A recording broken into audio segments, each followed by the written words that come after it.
Hey guys, and welcome back to this championship season. We are running with the classic cars and we are at Monaco. Now, one, is raining, and two, I didn't quite realise this, but it's actually a night race at Monaco. I was quite surprised coming into this because I did qualifying during the day.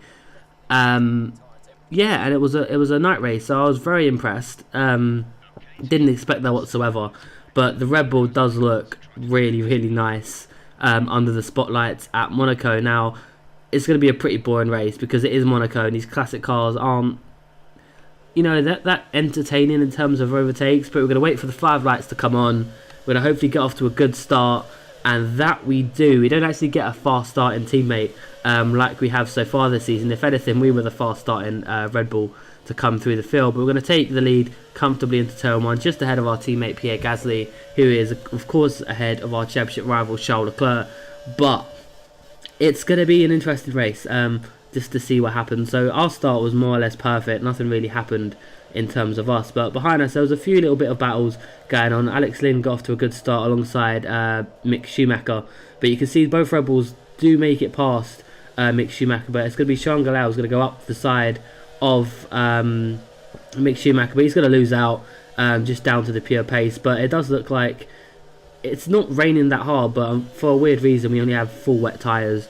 Similar to what Formula 2 has, they only have one set of wet tyres regardless of the conditions. But on lap 2 we've got one of our teammates, Sean Galal, who's going to miss his braking point and go straight into the wall and lose a bit of his front wing. So he's been put on the back for, I think he's out of the points at this point, and he's got to pit as well. But we're going to come across the line to start lap 3, and we are absolutely flying at this point. But we're taking a few too many risks. I've come close to the barrier nearly every other corner, so we need to take it a little bit more careful in terms of that. But here's our teammate. It said he was coming in the pits. There he is. He's coming to change his front wing, and he's going to be down right at the back of the pack. So amateur mistake from Sean Galal, which is why he's still in F2 and not in Formula 1. We've got Charles Leclerc, who is still in third place, chasing Pierre Gasly. They have caught us up a little bit, just because we don't want to push too much now, because it's not worth it.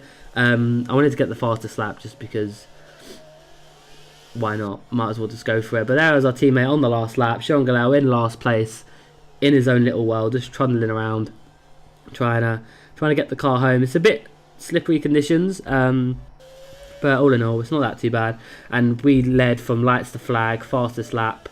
So basically got a hat-trick in terms of Red Bull wins. That's 3 Red Bull wins in a row now, as we won, well, I say we won, Pierre Gasly won in Brazil, we won in Malaysia, Lynn won in Spain, and now Monaco as well. So that is actually 4 wins instead of the 3 actually. So we got 4 wins in a row for this Red Bull team, so we are doing absolute bits. Helmut Marko is going to be buzzing. We get our 2nd win of the season, which is what we want. So far Ferrari have really not brought any challenge, but I think it's towards the back end of the season where they will actually start to dominate us quite a lot. But there are the standings. We are ahead of Leclerc, Gasly not too far behind, Lynn just ahead of Mick Schumacher, but Kobayashi's on the board, which is obviously good to see. Galal not improving, but we're going to move on to the Canadian Grand Prix, starting P3, and again another wet race.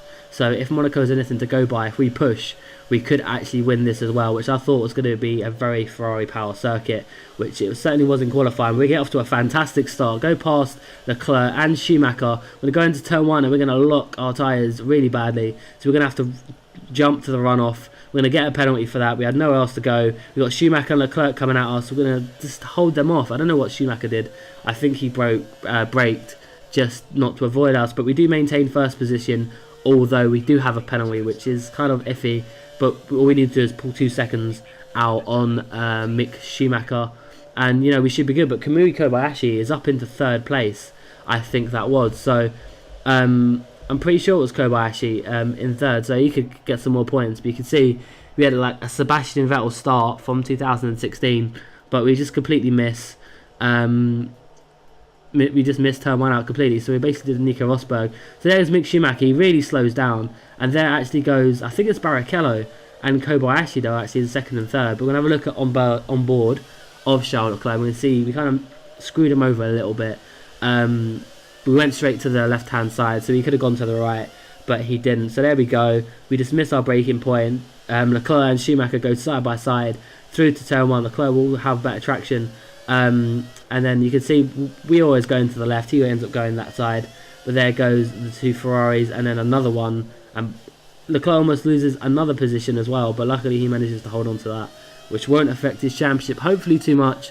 But yeah, we've got Kobayashi in 2nd place and Barrichello in 3rd. So it's a real mixed bag, actually, in terms of who's where. So obviously Barrichello is driving the F2002 as opposed to the F2004 that everyone else is driving.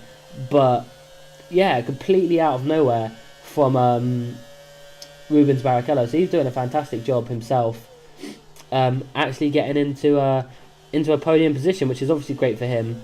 Didn't really expect it really, but we're going to come across the line to start lap 3, and we're absolutely smashing it. We're not even taking the mick. We are absolutely flying at this point, and we're doing everything we probably should do and probably can do. We are just doing such a good job. But yeah, another fastest lap. We're just absolutely flying. You can see the gap on the radar. There's no one else around us, and again, coming on to the penultimate lap, another fastest lap. So we're just going faster and faster every single lap, and we're doing an astounding job, to be quite honest with you. I didn't think we'd have that much pace around here, but sure enough, last lap of the race, we didn't get a purple, but we do manage to win. So that is our 2nd win in a row, and the 6th win in a row for the RB6, which is kind of ironic.